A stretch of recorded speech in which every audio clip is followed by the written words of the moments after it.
Chaque matin est une bataille, non pas contre le monde, mais contre votre propre esprit. À peine ouvrez-vous les yeux, une voix intérieure vous invite déjà à repousser, à abandonner, à dormir 5 minutes de plus. C'est la première guerre de la journée, et celui qui la gagne domine son destin. La plupart se laissent entraîner par l'esprit comme un courant, mais le stoïcien l'affronte, l'observe et l'entraîne jusqu'à en faire son allié, parce que la discipline ne commence pas avec le corps, elle commence avec la pensée. Se réveiller avec intention ne signifie pas se lever tôt, cela signifie se lever conscient. Savoir que chaque pensée a le pouvoir de construire ou de détruire votre journée. Marc Aurèle disait que l'esprit se colore des pensées qu'il abrite, et si les vôtres sont faibles, votre journée le sera aussi. C'est pourquoi l'entraînement commence avant toute action, dans le silence, à cet instant où vous décidez de ne pas réagir, mais de diriger. Maîtriser l'esprit chaque matin est comme forger de l'acier. Ça fait mal, mais ça renforce. Cela implique de lâcher le bruit, de contrôler l'émotion, de se rappeler que la liberté n'est pas dans ce qui se passe, mais dans la façon dont vous répondez. Le monde peut être un chaos, mais si vous gouvernez votre esprit, rien d'extérieur ne pourra vous abattre. Vous n'avez pas besoin de motivation, vous avez besoin de clarté. Et cette clarté se construit avec une discipline quotidienne, avec de petites habitudes cohérentes qui vous préparent à résister à n'importe quelle tempête. C'est la véritable victoire, vous vaincre vous-même avant que la journée ne commence. 1. Réveillez-vous avec intention. Chaque matin est une sorte de renaissance. Tout le monde ne le comprend pas, car beaucoup se réveillent, comme si la vie leur devait quelque chose, l'esprit chargé de plaintes ou de fatigue. Mais celui qui cherche à maîtriser son esprit sait que la première minute de la journée définit tout ce qui vient après. Se réveiller avec intention ne signifie pas ouvrir les yeux et suivre le même schéma que d'habitude, c'est ouvrir les yeux et se rappeler que vous êtes ici pour devenir plus fort. Votre lit est le premier champ de bataille, et si vous cédez à la paresse, vous avez déjà commencé à perdre. Le stoïcien ne se lève pas en espérant que la journée sera facile, il se lève prêt à ce qu'elle soit difficile, mais décidé à l'affronter avec calme et clarté. L'intention est cette force invisible qui vous maintient debout lorsque la motivation s'éteint. Alors que d'autres commencent la journée en fuyant le bruit de leur esprit, vous la commencez en observant vos pensées, en choisissant celles qui méritent votre attention et celles qui ne la méritent pas. Car celui qui contrôle sa première pensée contrôle son destin. Quand votre esprit vous dit que vous êtes fatigué, qu'il n'y a pas d'énergie, que demain sera mieux, ne discutez pas avec lui. Agissez simplement.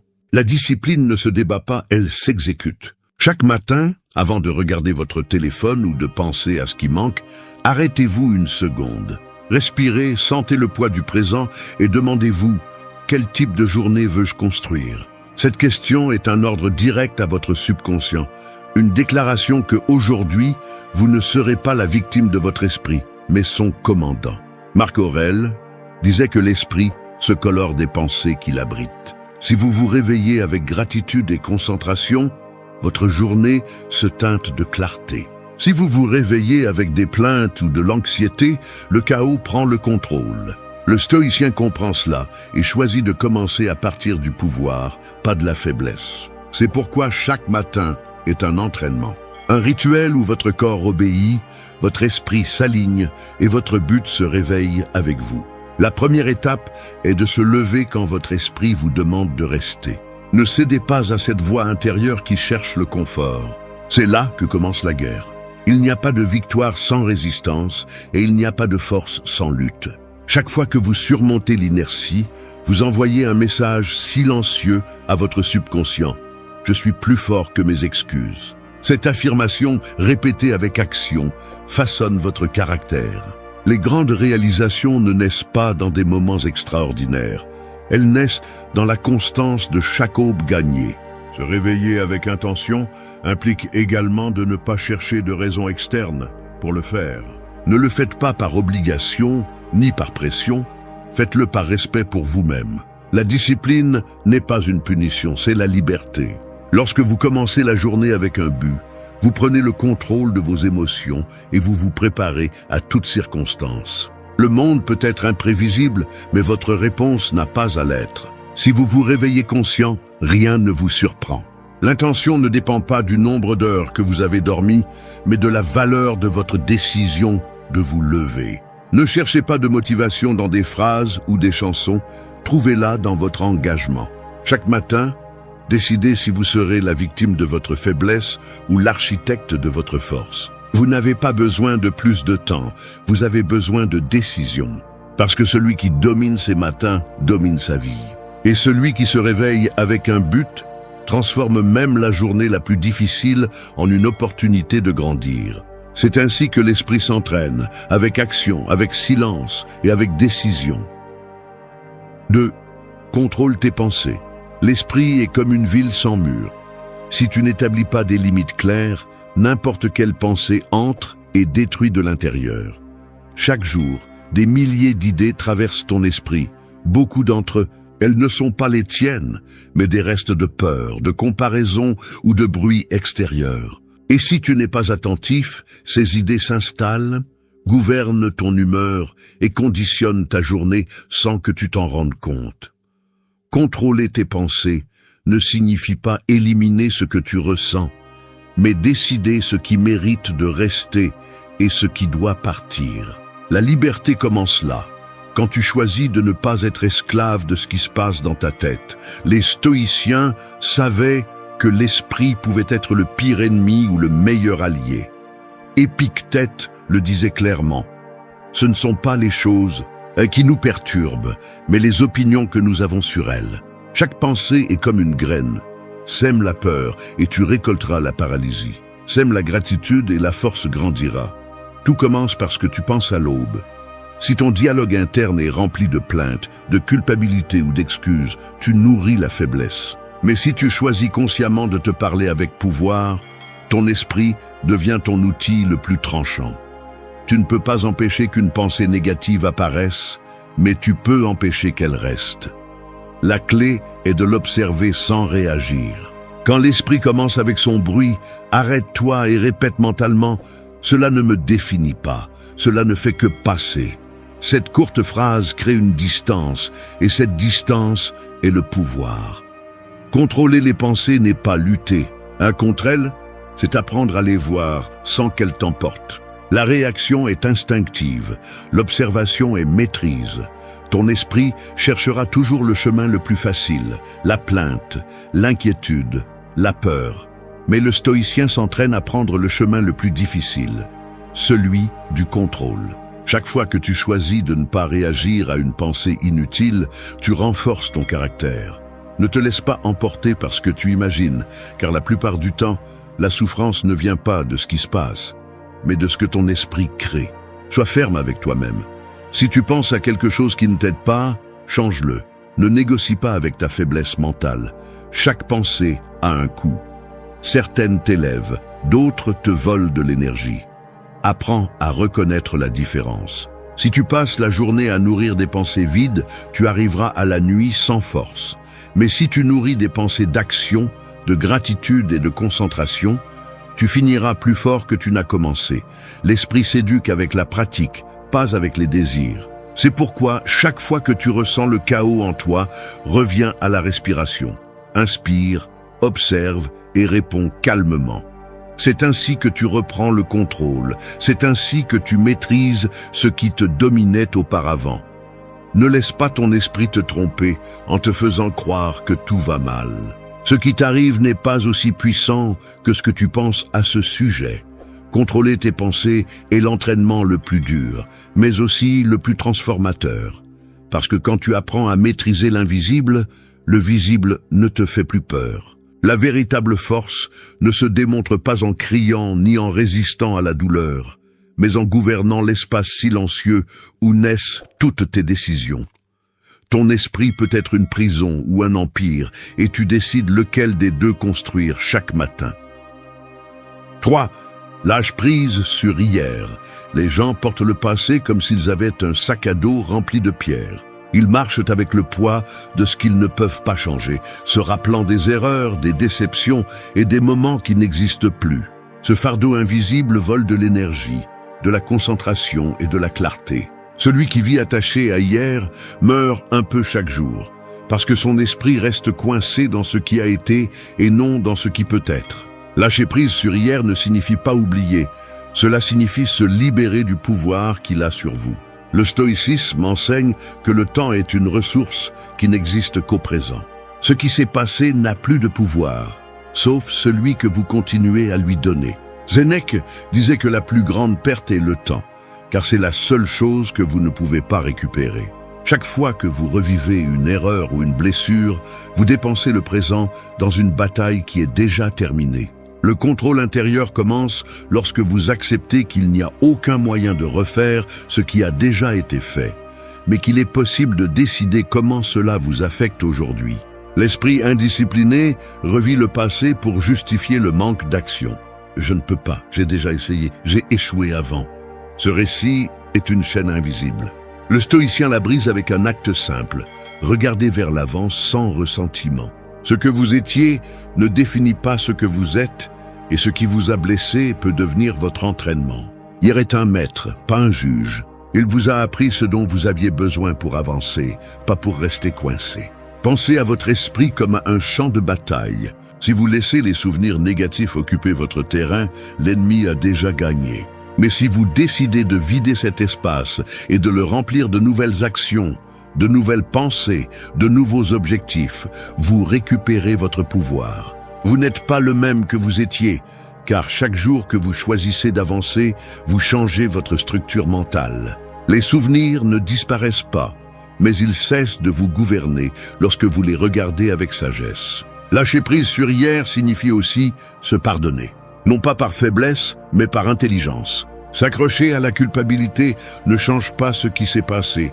Cela vous maintient seulement bloqué. Le stoïcien ne se torture pas pour le passé. Il l'analyse, apprend et continue. Chaque aube est un nouveau point de départ. Alors que d'autres se réveillent en se souvenant de ce qu'ils n'ont pas fait, vous vous réveillez en pensant à ce que vous allez faire. C'est la différence entre celui qui survit et celui qui évolue. Le passé peut être une ancre ou une source de force. Cela dépend de ce que vous décidez d'en faire. Si vous choisissez de le revivre, il vous consume. Si vous choisissez d'apprendre, il vous transforme. L'esprit discipliné refuse d'être esclave de ses souvenirs. Lorsque vous pensez à ce que vous avez perdu, souvenez-vous de ce que vous avez gagné en sagesse. Lorsque vous ressentez de la culpabilité, remplacez-la par de l'engagement. Le contrôle intérieur ne naît pas de l'effacement de l'histoire, mais de son utilisation comme élan. Lâcher prise sur hier est un acte de pouvoir silencieux. Vous ne l'annoncez pas, vous ne l'expliquez pas, vous arrêtez simplement de regarder en arrière. Le présent devient plus clair, votre énergie se multiplie et la vie retrouve sa direction. Le passé a déjà rempli sa fonction, vous n'avez pas besoin de continuer à le traîner. Chaque fois que vous choisissez de ne pas revivre ce qui fait mal, vous entraînez votre esprit. C'est ainsi qu'un stoïcien se libère, non pas en fuyant le passé, mais en le regardant en face et en lui disant qu'il ne commande plus ici. 4. Maîtrise d'abord ton esprit. L'esprit est comme un cheval sauvage. Si tu ne le prends pas par les rênes, il te traîne où il veut, te jette au sol et te fait croire que tu n'as pas de contrôle. La plupart des gens vivent ainsi, guidés par des impulsions, des émotions et des pensées désordonnées. Mais celui qui cherche une véritable force ne se bat pas contre le monde, il se bat contre lui-même. Maîtriser l'esprit ne signifie pas le faire taire, c'est le diriger, le modeler, lui apprendre qui commande. Parce que tant que tu ne contrôles pas ce que tu penses, tu seras l'esclave de ce que tu ressens. Le stoïcien comprenait que le champ de bataille n'est pas à l'extérieur, mais à l'intérieur. Marc Aurèle le disait clairement, « Tu as le pouvoir sur ton esprit, pas sur les événements. » Et cette phrase renferme le secret de la liberté. Tout ce qui se passe en dehors de toi est incontrôlable, mais ta réaction ne l'est pas. Si ton esprit s'entraîne chaque jour, aucune situation ne peut te détruire. Mais si tu le laisses sans guide, n'importe quel mot ou échec te brise. Celui qui ne maîtrise pas son esprit devient un prisonnier de ses émotions, un esclave de ses peurs. Maîtriser l'esprit commence par l'observation. Tu ne peux pas gouverner ce que tu ne connais pas. Lorsqu'une pensée de peur apparaît, ne la rejette pas. Observe-la. Demande-toi, est-ce une menace réelle ou simplement une histoire créée par mon esprit? La plupart des problèmes qui te tiennent éveillé la nuit n'existent pas en dehors de ta tête. Mais tant que tu y crois, ils te contrôlent. Le pouvoir commence lorsque tu apprends à séparer la réalité de l'interprétation. Lorsque tu dis « cela ne me domine pas, je décide quoi penser ». L'esprit a besoin de direction. Et si tu ne la lui donnes pas, il l'invente. C'est pourquoi l'entraînement quotidien est essentiel. Écris-le, répète-le, souviens-toi, tes pensées sont tes soldats. Si tu les nourris de plaintes, ils se rebelleront. Si tu les entraînes avec discipline, ils t'obéiront. Chaque matin, décide quelles pensées dirigeront ta journée. Si tu commences avec clarté, tu finiras avec pouvoir. Si tu commences avec le chaos, la journée te consumera. L'esprit discipliné ne cherche pas les stimuli, il cherche un but. La maîtrise mentale n'est pas obtenue par la répression, mais par la conscience. Il ne s'agit pas de nier ce que tu ressens, mais de ne pas te laisser gouverner par cela. La colère, la tristesse ou la peur sont naturelles, mais elles ne doivent pas décider pour toi. Sénèque enseignait que ce n'est pas l'émotion qui détruit l'homme, mais son manque de contrôle sur elle. Si quelque chose te perturbe, ce n'est pas l'événement en lui-même, mais l'histoire que ton esprit crée autour. La force n'est pas dans le fait de ressentir moins, mais de réagir intelligemment. Chaque pensée que tu contrôles renforce ton caractère. Chaque émotion que tu maîtrises construit ta tranquillité. Ne te laisse pas emporter par l'impulsion de répondre, de discuter, de prouver quelque chose. Le véritable pouvoir est de rester en contrôle quand tout autour perd la tête. Maîtriser l'esprit ne te rend pas insensible, cela te rend libre. Parce que tu ne dépends plus du chaos pour te sentir vivant, ni de la reconnaissance pour te sentir valide. La paix cesse d'être quelque chose que tu cherches et devient ton état naturel. Lorsque tu réussiras à gouverner ton esprit, tu découvriras que le monde change sans que rien d'extérieur ne bouge. Les choses continuent à se produire, mais elles ne te font plus tomber. Les problèmes continuent à exister, mais ils ne te consomment plus. Parce que l'esprit qui domine transforme la douleur en leçon et l'adversité en croissance. C'est le sommet de l'entraînement stoïcien.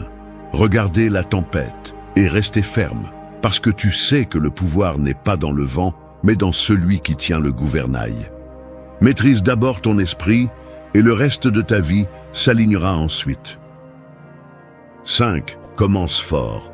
Chaque jour est comme une porte fermée qui ne s'ouvre qu'avec de l'énergie. Si tu pousses avec faiblesse, elle ne bougera pas. Si tu le fais avec force, détermination et présence, tout coule. C'est ainsi que fonctionne la vie. La façon dont tu commences donne le ton à tout ce qui suit. Commencer fort ne signifie pas courir sans direction, mais avancer avec un esprit ferme, avec la détermination de celui qui n'attend pas que l'humeur arrive, parce qu'il sait que c'est l'action qui la génère. Le stoïcisme enseigne que la force ne se trouve pas à la fin de la journée, mais dans les premières minutes. Marc Aurèle écrivait que le matin est le moment où l'âme doit se lever avec dignité et discipline. Et il avait raison. La façon dont tu te lèves, parles à toi-même et fais face aux premiers défis. Détermine si la journée te domine ou si tu la domines. Commencer fort, c'est montrer clairement, dès le début, que tu es le maître de ton corps, de ton esprit et de tes émotions. Chaque matin est une occasion de te prouver que tu es en contrôle. Si ta première pensée est faible, toute la journée est contaminée. Si elle est claire et déterminée, tout s'aligne. Le corps suit l'esprit et l'esprit suit l'intention. C'est pourquoi, lorsque tu te réveilles, ne te traîne pas, lève-toi avec un but. Ne t'assois pas à attendre que quelque chose te motive. La motivation est un luxe pour ceux qui n'ont pas de discipline. Le stoïcien ne cherche pas à se sentir bien avant d'agir. Il agit et ensuite il se sent bien. Commencer fort, c'est créer de l'élan. C'est comme allumer un feu. La première étincelle demande plus d'énergie, mais une fois allumée, elle reste vive avec moins d'efforts. C'est pourquoi ta première heure doit être la plus puissante. Ne la donne pas à des distractions ou à des pensées vides. Consacre-la à toi, à renforcer ton esprit, ton corps et ton but. Écris tes objectifs, respire, entraîne-toi, remercie. Chaque habitude matinale est un message que tu envoies à ton esprit. Je suis ici, éveillé, conscient, prêt à avancer. Quand tu commences la journée avec force, tout le reste s'ordonne. Les problèmes semblent plus petits, les émotions plus stables, les décisions plus claires. En revanche, si tu commences faiblement en cédant à la fatigue, l'esprit devient ton ennemi. La discipline ne commence pas quand la journée se complique, elle commence quand le réveil sonne. C'est là que se mesure ta force. Il ne s'agit pas d'avoir envie, il s'agit d'avoir du caractère. Les stoïciens savaient que la première victoire de la journée est de se lever et d'agir avec intention. Sénèque disait que la vie est suffisante pour celui qui sait utiliser son temps. Si ton matin est rempli de clarté, le reste de la journée devient un champ fertile. Mais si tu le gaspilles en distraction, le chaos te consume. C'est pourquoi, avant de regarder le monde, regarde-toi toi-même. Demande-toi, que puis-je faire maintenant pour me rapprocher de ce que je veux être? Cette question est une ancre mentale, un guide pour ne pas perdre le cap. Commence fort, même quand tu n'as pas de force. Parce que cet acte de volonté et ce mouvement contre l'inertie change ta chimie interne. Il te montre que le pouvoir n'est pas à l'extérieur, mais à l'intérieur. Chaque jour que tu commences avec fermeté, tu construis du caractère. Et le caractère est la seule chose qui ne s'effondre pas quand le monde tombe. Commence avec énergie, avec direction, avec but. N'attends pas de te sentir prêt. Lève-toi simplement et avance. Le reste de la journée obéira à l'élan que tu as créé. C'est l'essence du contrôle, la racine de la discipline et le début de la véritable liberté. 6. Agis sans attendre. L'esprit cherche toujours des excuses pour repousser ce qui est important. Il te promet un lendemain parfait, te convainc qu'il y aura un moment idéal pour commencer, mais ce moment n'arrive jamais. La vie n'attend pas. Chaque fois que tu repousses une décision, la peur grandit un peu plus et l'action devient plus lourde. Agir sans attendre, c'est briser ce cycle mental qui te retient. C'est comprendre que l'instant présent est la seule réalité et que bouger maintenant vaut plus que de penser 1000 fois à comment le faire. Le stoïcien ne s'assoit pas pour planifier sa vie éternellement, il la vit. Épictète disait qu'il ne suffit pas de vouloir être bon, il faut le faire. Parce que la pensée sans action pourrie, elle devient un refuge confortable où rien ne change. Combien de fois as-tu senti que tu étais prêt, mais tu décides quand même d'attendre? Tu attends d'avoir plus d'énergie, plus de motivation, plus de confiance. Cependant, le changement commence juste quand tu bouges sans avoir tout résolu. Tu n'as pas besoin de te sentir prêt, tu as besoin de bouger. Agir sans attendre n'est pas de l'impulsivité, c'est du courage rationnel. C'est reconnaître que la perfection n'existe pas et que le progrès n'arrive qu'avec le mouvement. Le monde ne s'arrête pas pour réfléchir si tu es prêt. Si tu ne progresses pas, tu restes en arrière. L'esprit discipliné le sait. C'est pourquoi il utilise l'action comme son meilleur outil pour calmer le bruit intérieur. Quand tu fais ce que tu crains, la peur perd de sa puissance. Quand tu fais un pas, même petit, tu brises la chaîne invisible de l'immobilisme. Le secret est de créer de l'inertie. Les premières secondes sont les plus difficiles, mais une fois que tu commences, le corps et l'esprit s'alignent. Chaque action génère de l'élan et chaque élan renforce ton caractère. Ne t'arrête pas pour penser trop, parce que trop penser paralyse. La clarté arrive pendant que tu bouges, pas avant. Celui qui agit découvre des chemins que celui qui doute ne verra jamais. Sénèque disait que la chance est ce qui arrive quand la préparation rencontre l'opportunité. Mais cette opportunité n'apparaît pas pour celui qui est assis à attendre. Elle apparaît pour celui qui reste en mouvement, pour celui qui construit son chemin pendant que les autres ne font que l'imaginer. Si la peur t'arrête, souviens-toi que tu n'as pas besoin de te sentir confiant pour commencer. Tu as besoin de commencer pour te sentir confiant. L'action guérit l'insécurité mieux que n'importe quelle pensée positive. Agir sans attendre est aussi un acte de respect envers toi-même. C'est te dire que ta parole vaut quelque chose, que tes plans ne sont pas des promesses vides. Chaque fois que tu tiens ta parole, tu renforces ton estime de soi. Chaque fois que tu repousses, tu l'affaiblis. Il n'y a pas de croissance sans engagement et il n'y a pas d'engagement sans action. Tu peux lire, planifier, visualiser, mais si tu ne bouges pas une seule pièce, rien ne se transforme. Le stoïcien agit sans chercher des résultats immédiats. Il sait que l'action correcte est son devoir, pas sa garantie. Il fait ce qui doit être fait, sans attendre de récompense, sans chercher d'applaudissements. C'est la véritable discipline. Faire ce qui est nécessaire, même quand personne ne le remarque. Parce que la vie ne récompense pas ceux qui attendent, mais ceux qui avancent sans excuse. Agissent sans attendre le moment idéal, parce que ce moment est maintenant. Fais le pas que tu évites, écris cette ligne, fais cet appel, commence l'entraînement. La peur se dissout avec l'action, le doute se clarifie avec le mouvement. Tout ce qui t'arrête vit dans ta tête, et la seule façon de le vaincre est de l'affronter. Celui qui maîtrise son esprit arrête de planifier la vie et commence à la vivre. L'action est le pouvoir en mouvement, et seul celui qui agit sans attendre apprend à être véritablement libre. 7. Protège ton focus. L'esprit est comme une lampe de poche dans l'obscurité. Si tu diriges la lumière dans trop de directions, tu ne vois rien clairement. Mais si tu te concentres sur un seul point, tout devient net. C'est ainsi que fonctionne l'attention. La plupart des gens vivent de manière dispersée, sautant d'une distraction à une autre, laissant chaque bruit externe voler leur énergie. Et quand cela se produit, le but se dilue. Protéger le focus, c'est prendre soin de ta force vitale. C'est décider consciemment ce qui mérite ton attention et ce qui ne le mérite pas. Parce que ce que tu regardes grandit et ce que tu ignores s'estompe. Le stoïcisme enseigne que l'esprit doit être entraîné à rester ferme, même lorsque le monde crie. Marc Aurèle l'a compris. Si tu te laisses distraire, tu ne reviendras pas à toi-même sans difficulté. Et c'est la vérité.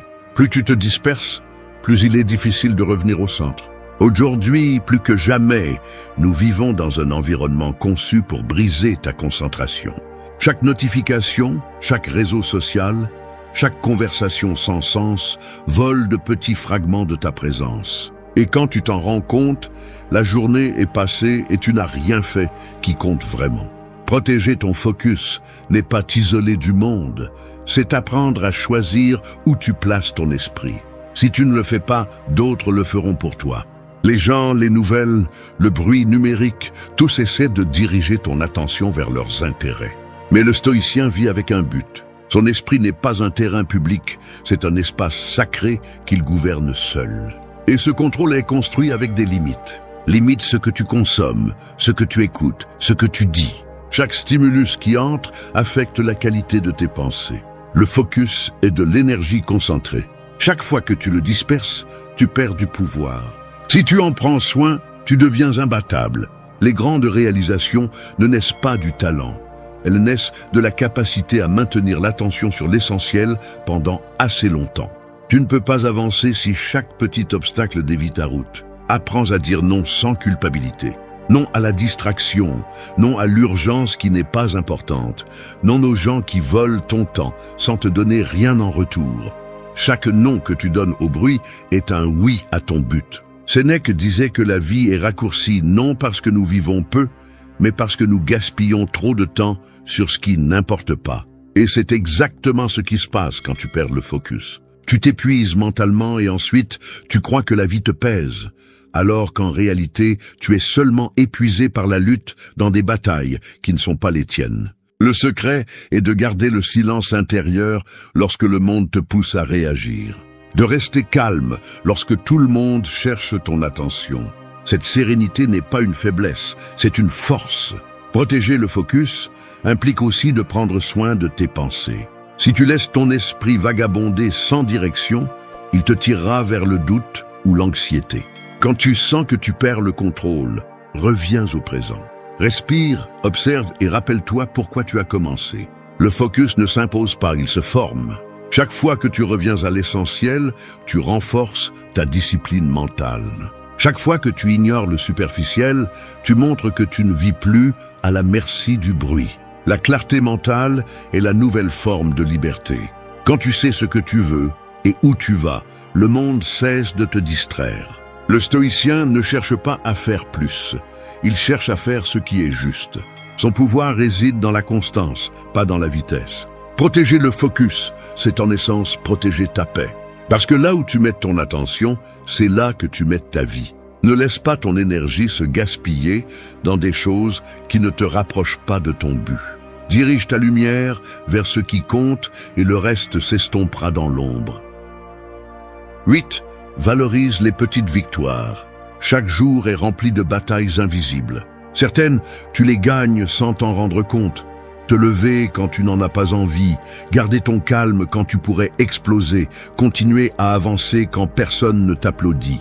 Ces petites victoires, que beaucoup ignorent, sont celles qui construisent le caractère. Tu n'as pas besoin de triomphes gigantesques pour avancer, tu as besoin de constance.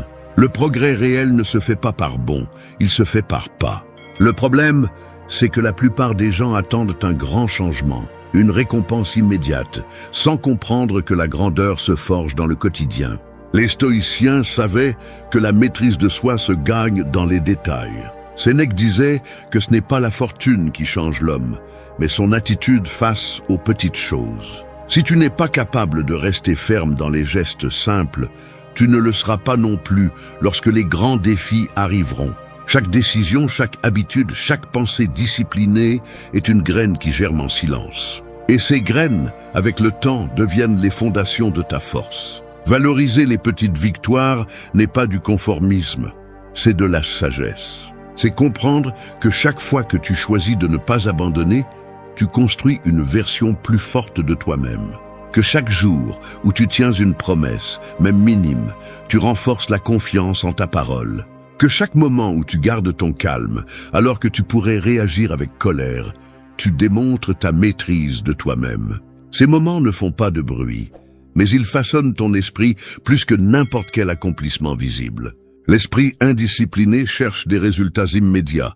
Il veut des récompenses, sans effort. Mais le stoïcien agit en sachant que la vraie valeur réside dans la répétition silencieuse, dans le fait de faire ce qui est juste sans attendre de reconnaissance. Marc Aurèle l'a parfaitement compris. La perfection du caractère se construit avec des actes quotidiens. Chaque jour, tu as l'occasion de te montrer qui tu es, et pas avec des mots, mais avec de petites actions qui semblent insignifiantes, mais qui, ajoutées ensemble, forment une vie avec un but. Le monde t'a appris à applaudir seulement les grands triomphes, les promotions, les succès visibles. Mais la vraie croissance se produit lorsque personne ne regarde. Dans ces jours où il est difficile de se lever, où tout semble pareil, où la motivation ne se présente pas, mais tu continues quand même. Ce type de force ne s'achète pas, il se travaille. La plus grande victoire n'est pas de conquérir le monde, c'est de te conquérir toi-même un peu plus chaque jour. Valoriser les petites victoires signifie aussi être reconnaissant pour le processus. Si tu ne célèbres que le résultat, tu deviens esclave de l'accomplissement. Mais si tu apprends à valoriser l'effort quotidien, tu trouves satisfaction sur le chemin. Le stoïcien vit dans le présent, non pas en attendant que quelque chose change, mais en changeant lui-même à chaque décision. La discipline devient naturelle lorsque tu apprends à reconnaître que les petits pas comptent aussi, qu'il n'y a pas de progrès inutile, que chaque action cohérente avec ton but te rapproche de la liberté intérieure. Chaque jour se termine par un choix. Regarder ce qui manque ou reconnaître ce que tu as accompli.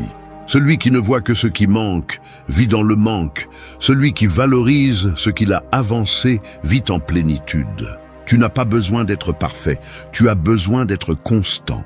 Ne cherche pas la motivation dans les résultats des autres, trouve-la dans la satisfaction de savoir que tu as fait aujourd'hui ce que tu as dit que tu ferais. Cette cohérence vaut plus que n'importe quelle reconnaissance. Les petites victoires sont celles qui maintiennent la flamme allumée lorsque le monde s'éteint.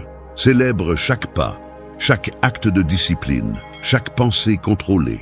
Non pas parce qu'ils sont grands, mais parce qu'ils sont à toi.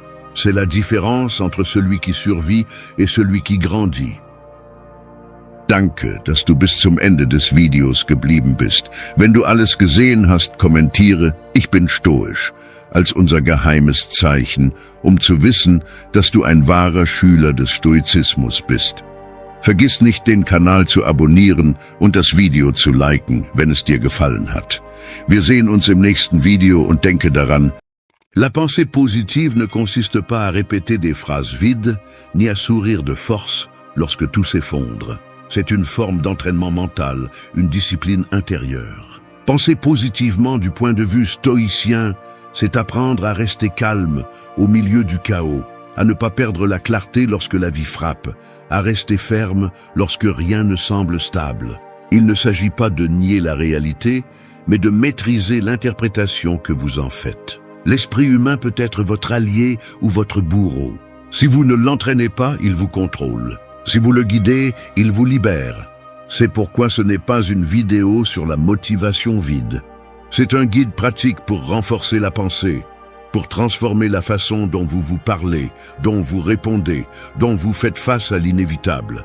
À travers ces 8 leçons, vous découvrirez que la pensée positive ne repose pas sur des illusions, mais sur des décisions. Vous apprendrez à diriger votre dialogue interne, à ordonner votre esprit, à équilibrer votre corps avec vos émotions et à créer un environnement qui protège votre énergie. Parce que le véritable pouvoir n'est pas de contrôler ce qui se passe à l'extérieur, mais de gouverner ce qui se passe à l'intérieur. Entraîner votre esprit est une bataille quotidienne, et chaque pensée que vous choisissez est un mouvement vers la victoire ou la défaite. Ce que vous êtes sur le point d'écouter ne cherche pas à vous faire sentir bien pendant quelques minutes, mais à vous apprendre comment construire une forteresse intérieure qui résiste à n'importe quelle tempête. 1. Maîtrise ton dialogue intérieur. Ton esprit est comme une pièce dans laquelle tu parles avec toi-même toute la journée. Si à l'intérieur il n'y a que du bruit, des plaintes ou de la peur, peu importe combien de lumière entre de l'extérieur, l'atmosphère restera sombre. Mais si tu apprends à te parler avec clarté et fermeté, cette même pièce devient un refuge, même lorsque tout s'effondre à l'extérieur. Le dialogue intérieur est la voix qui t'accompagne lorsque personne d'autre ne le fait. Et si tu ne la maîtrises pas, elle peut devenir ton pire ennemi.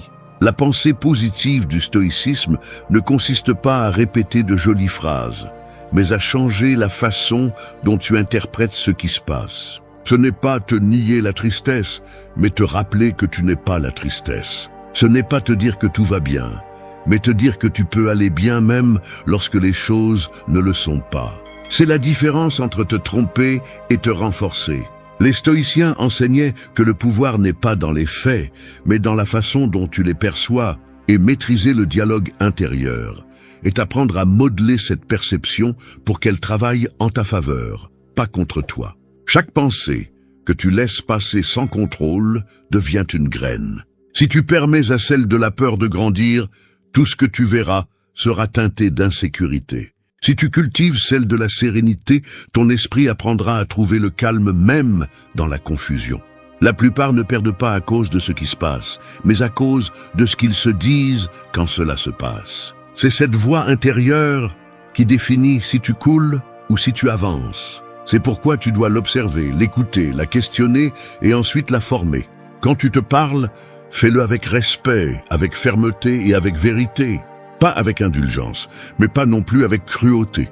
De dire « je suis un échec » ne te rend pas responsable, ça te rend faible. Te dire « j'ai échoué, mais je peux le corriger » te rend conscient et te maintient en mouvement. Tu n'as pas besoin de devenir ton propre ennemi pour exiger plus de toi. Tu as besoin de devenir ton propre guide. Personne ne peut t'accompagner dans chaque pensée, mais toi, tu peux transformer cette voix en une force qui te pousse à être meilleur, plus serein et plus sage. Il y aura des jours où l'esprit essaiera de t'entraîner vers des pensées qui te sapent l'énergie. Dans ces moments, rappelle-toi ceci. Tu n'es pas ce que tu penses. Tu es celui qui décide quelle pensée nourrir. Maîtriser le dialogue intérieur et récupérer ce pouvoir. C'est choisir de ne pas réagir à chaque idée négative, mais de la remplacer par une plus utile. Si tu penses « cela me dépasse », change pour « je ne le maîtrise pas encore, mais je peux l'apprendre ». Cette petite correction n'est pas de la naïveté, c'est de la stratégie. Entraîner l'esprit à penser positivement commence par cette voix que personne d'autre n'entend. Et la maîtriser n'est pas une question d'un jour, c'est une pratique constante. Chaque fois que tu choisis une réponse plus sage, tu renforces le calme. Chaque fois que tu choisis un mot plus juste envers toi, tu renforces ton esprit. Et lorsque tu réussis à faire de ta voix intérieure, non pas un juge mais un mentor, tout change. Le monde cesse d'être une menace et devient une scène pour grandir. Alors, fais attention à la façon dont tu te parles. Les mots que tu utilises avec toi-même sont le matériau avec lequel tu construis ta réalité. Si ton dialogue intérieur est un champ de bataille, tu commences chaque jour en guerre. Mais si tu le transformes en un lieu de discipline et de paix, aucun chaos ne pourra te briser. Maîtriser ton esprit commence par maîtriser ta voix. Et lorsque tu y parviens, tu te rends compte que la véritable liberté n'est pas dans ce que tu penses, mais dans la façon dont tu choisis de penser. 2. Organise ton esprit. Un esprit désorganisé est comme une maison pleine d'objets éparpillés partout. Tu ne peux pas te déplacer librement, tu ne peux pas penser clairement, et chaque pas devient un obstacle. Quand tout est en désordre en toi, n'importe quel problème semble plus grand qu'il ne l'est réellement. Organiser l'esprit ne signifie pas le faire taire, mais apprendre à lui donner une direction, à mettre chaque pensée à sa place, à décider ce qui mérite ton attention et ce qui doit sortir de ta tête. Le chaos mental est la cause silencieuse de la plupart des maux modernes. Des personnes qui ne se reposent pas, qui vivent inquiètes, qui pensent trop sans arriver à aucune conclusion, non pas parce que le monde est insupportable, mais parce que leur esprit n'est pas ordonné. Les stoïciens comprenaient que la clarté ne vient pas de l'évitement du désordre, mais de l'apprentissage à le traverser avec un but. Chaque pensée a sa fonction, mais toutes ne méritent pas de rester. Tout comme tu nettoies ta maison, tu as besoin de nettoyer ton esprit, car sans cet espace intérieur, il n'y a pas de calme possible. Organiser l'esprit commence quand tu reconnais que tu ne peux pas tout résoudre en même temps. Les soucis s'accumulent lorsque tu essaies de contrôler l'incontrôlable. C'est pourquoi tu dois séparer ce qui dépend de toi de ce qui ne dépend pas. C'est le premier nettoyage mental. Tout ce qui est hors de ton contrôle ne mérite pas ton énergie, seulement ton acceptation. Ce qui dépend de toi nécessite attention et action, pas d'anxiété. La différence entre la paix et l'épuisement réside dans cette division invisible que seul un esprit entraîné peut maintenir. Le désordre interne n'est aussi de ne pas savoir s'arrêter. Penser constamment sans agir ou agir sans penser crée le même effet, la confusion. L'esprit a besoin de structure. Prends le temps de penser avec un but. Demande-toi ce qui te préoccupe réellement, ce que tu peux faire maintenant et ce que tu dois simplement lâcher.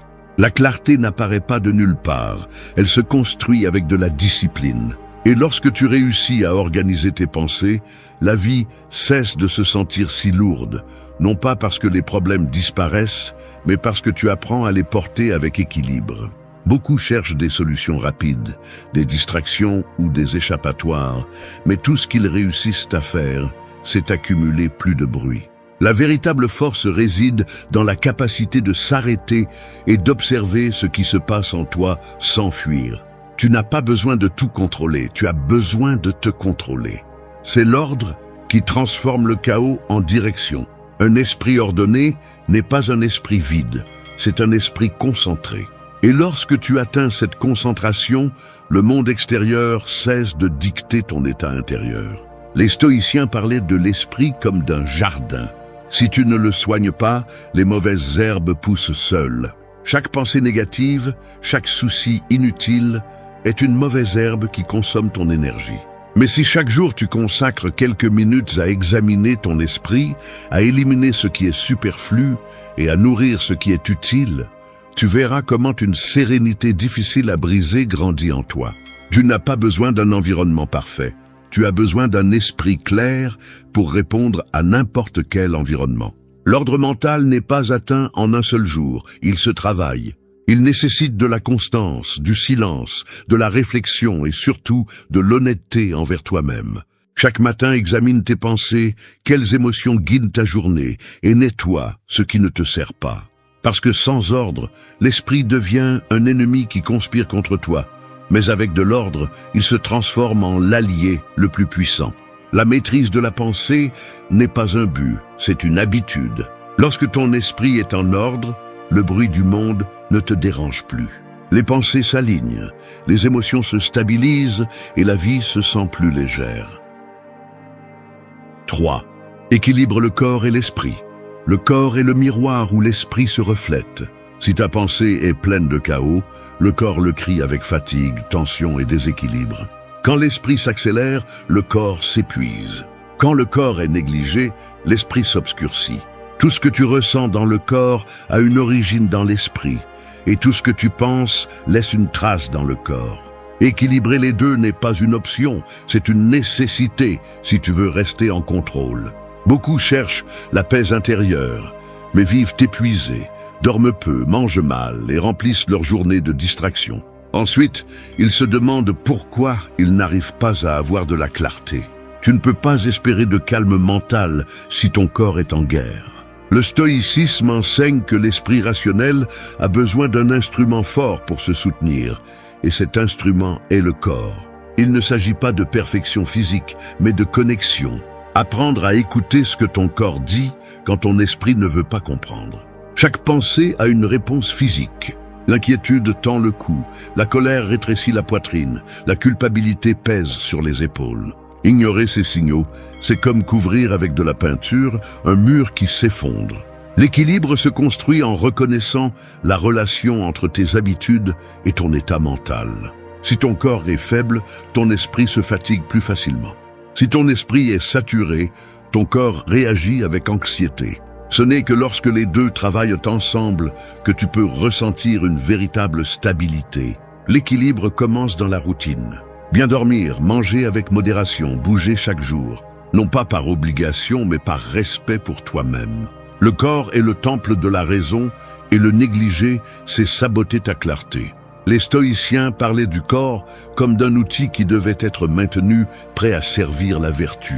Si tu le traites avec négligence, tes pensées perdent leur fermeté. Si tu le renforces, ton esprit devient plus résistant à la douleur, à la peur et à l'incertitude.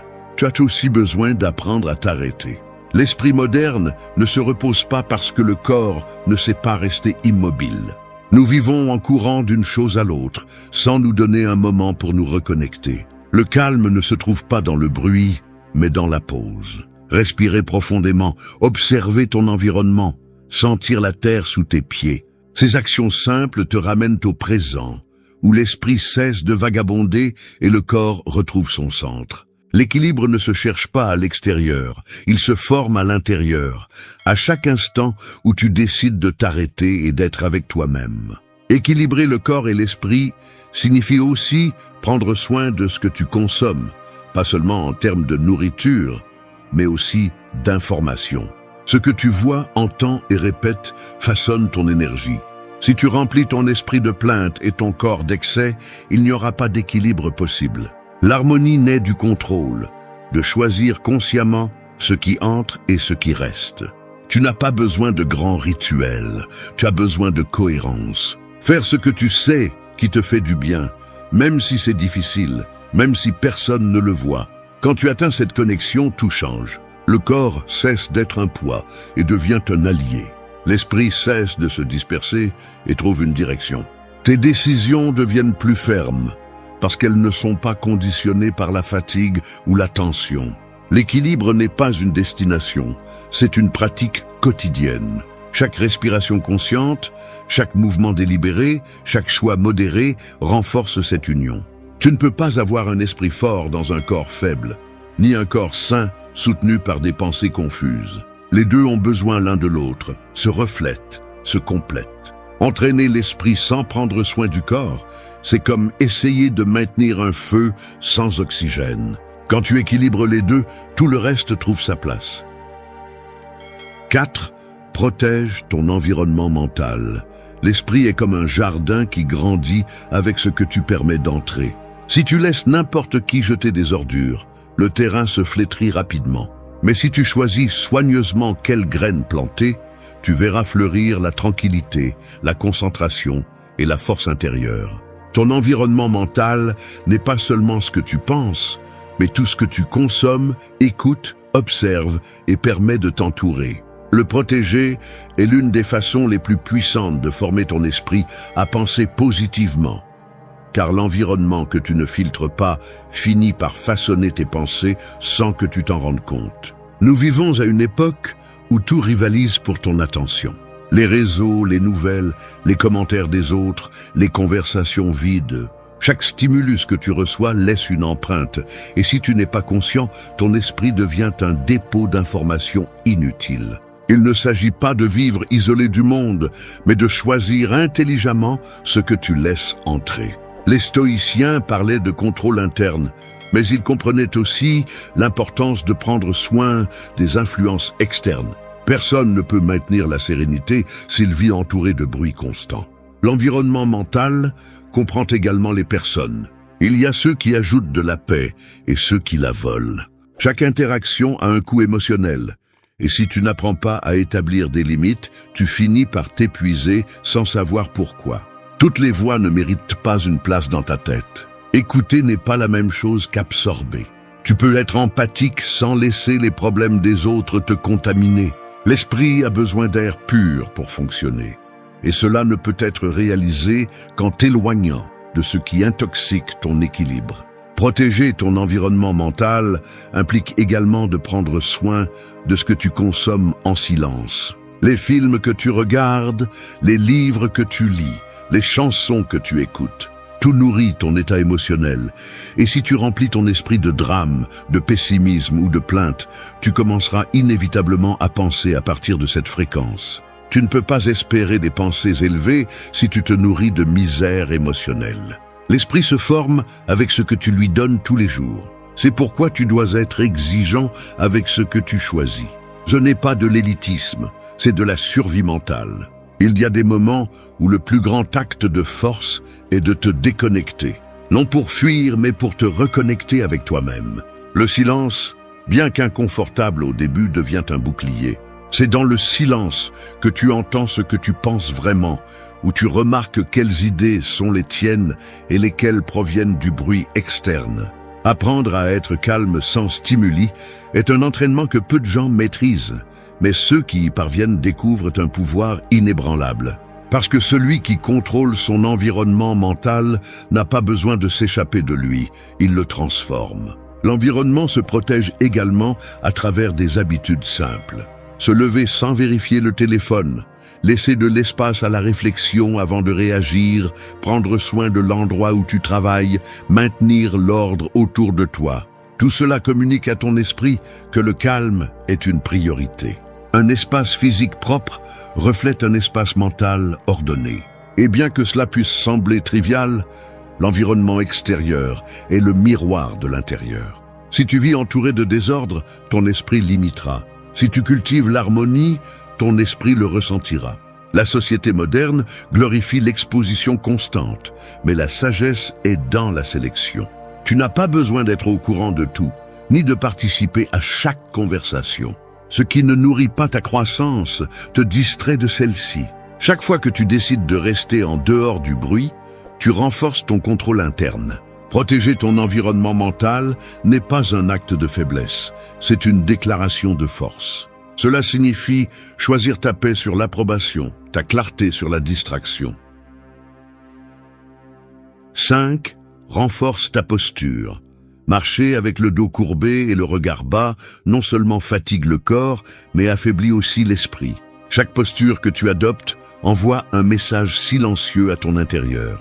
Si tu restes courbé face aux problèmes, ton esprit apprend à se rendre. Si tu gardes la colonne vertébrale droite même dans la tempête, ton esprit comprend que rien ne peut te briser. La posture n'est pas seulement physique, elle est mentale. C'est la façon dont tu affrontes la vie, la manière dont tu décides de rester ferme lorsque le monde essaie de te pousser vers le bas. Le corps et l'esprit sont reliés par un fil invisible. Lorsque l'un s'affaiblit, l'autre le ressent. Adopter une posture forte ne consiste pas seulement à garder les épaules droites, mais à maintenir la dignité, le calme et la présence à tout moment. Les stoïciens savaient que la force commence par la façon dont tu te présentes au monde. Si tu te montres vaincu, tu te sentiras vaincu. Mais si tu restes debout, même quand tu n'en as pas envie, peu à peu ton esprit se souviendra de sa propre puissance. La posture est le langage silencieux du caractère. Un esprit chaotique produit des gestes tendus, des regards perdus, des respirations courtes. Un esprit entraîné se reflète dans des mouvements fermes et tranquilles. La façon dont tu te déplaces communique ce que tu penses. C'est pourquoi lorsque tu réussis à faire refléter la sérénité par ton corps, l'esprit la suit. Ce n'est pas un hasard si les soldats, les philosophes et les sages parlent de l'importance de la posture. Non par vanité, mais parce que le corps est le premier outil de discipline. Lorsque ton corps est aligné, ton énergie circule. La respiration devient profonde, l'esprit se calme et la présence se renforce. Chaque fois que tu te courbes, chaque fois que tu t'effondres, tu dis à ton esprit que tu abandonnes. Mais quand tu redresses le dos, que tu respires fermement et que tu lèves le regard, tu l'entraînes à résister. La posture devient un rappel physique de ta force intérieure. Il ne s'agit pas de paraître fort, mais de l'être de l'intérieur vers l'extérieur. Renforcer la posture, c'est aussi apprendre à ne pas s'effondrer émotionnellement sous la pression. Cela signifie garder son calme lorsque l'environnement perd le contrôle. Les stoïciens appelaient cela la maîtrise de soi.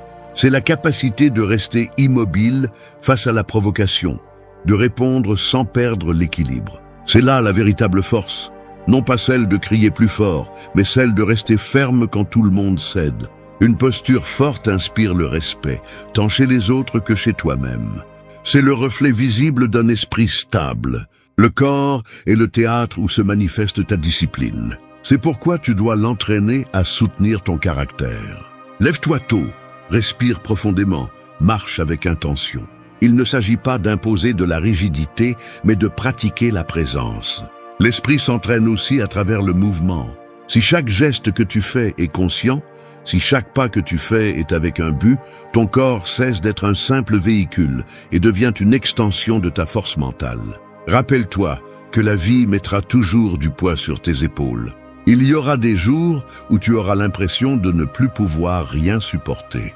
Mais même là, ta posture sera ta déclaration de pouvoir. Si tu restes debout, non pas parce que tout va bien, mais parce que tu as décidé de résister, tu gagneras une bataille invisible. L'esprit se nourrit de ces gestes, et plus tu les répètes, plus la force deviendra naturelle. Une posture ferme ne se construit pas dans la salle de sport, mais dans l'esprit. Chaque fois que tu choisis de rester calme face au chaos, chaque fois que tu respires avant de réagir, tu renforces cette structure invisible qui soutient ton équilibre. 6. Entraîne ton focus. Le focus est comme une lampe de poche dans l'obscurité. Si tu pointes la lumière dans toutes les directions, tu ne vois rien clairement. Mais si tu la diriges vers un seul point, le chemin se révèle. La plupart des gens ne manquent pas de talent, mais ils dispersent leur énergie dans 1000 directions. L'esprit sans focus devient son propre obstacle. Saute d'idée en idée, se noie dans les distractions et perd de la force. Entraîner le focus n'est pas seulement apprendre à se concentrer, c'est maîtriser l'attention, protéger ton énergie et la diriger vers ce qui compte vraiment. Le monde actuel vit en volant l'attention. Chaque notification, chaque opinion, chaque bruit cherche à briser ta concentration. Si tu ne prends pas le contrôle de ton focus, quelqu'un d'autre le fera pour toi. L'esprit concentré est dangereux car il sait choisir ses batailles.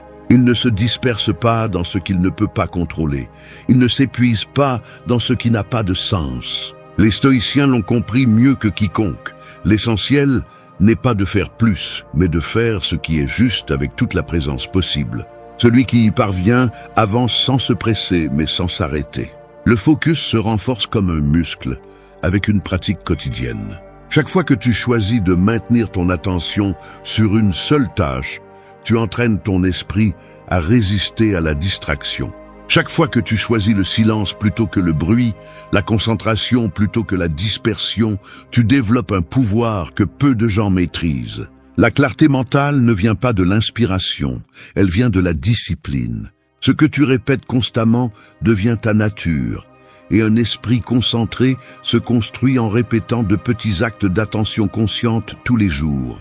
Les distractions ne sont pas innocentes, ce sont des fuites d'énergie. Vérifier constamment ton téléphone, changer d'activité sans finir, écouter trop de voix extérieures. Tout cela fragmente l'esprit. Si tu ne décides pas à quoi penser, l'environnement le fera pour toi. C'est pourquoi entraîner le focus n'est pas seulement une question de volonté, mais aussi une question de stratégie. Crée des environnements où la distraction n'a pas de place. Établis des routines, des limites et des moments de silence. L'esprit a besoin de direction, pas de désordre. L'une des causes les plus courantes de l'épuisement n'est pas l'excès de travail, mais l'excès de dispersion. Les gens ne se fatiguent pas de ce qu'ils font, mais de tout ce qu'ils essaient de faire en même temps. Lorsque tu concentres ton attention sur une seule chose, ton énergie se multiplie. Lorsque tu la divises, elle s'évapore. Le focus transforme l'ordinaire en extraordinaire. C'est le pont entre l'intention et le résultat. Sans lui, tout effort se dilue dans l'air. Les stoïciens savaient que le contrôle mental commence par la direction de la pensée. Si tu te concentres sur ce que tu ne peux pas changer, tu te frustres. Si tu te concentres sur ce qui dépend de toi, tu grandis. C'est l'essence du focus. Utiliser ton esprit comme un outil, pas comme une prison. Chaque pensée que tu choisis de nourrir définit ton destin. La vie n'est pas une question de temps, mais de savoir à quoi tu le consacres.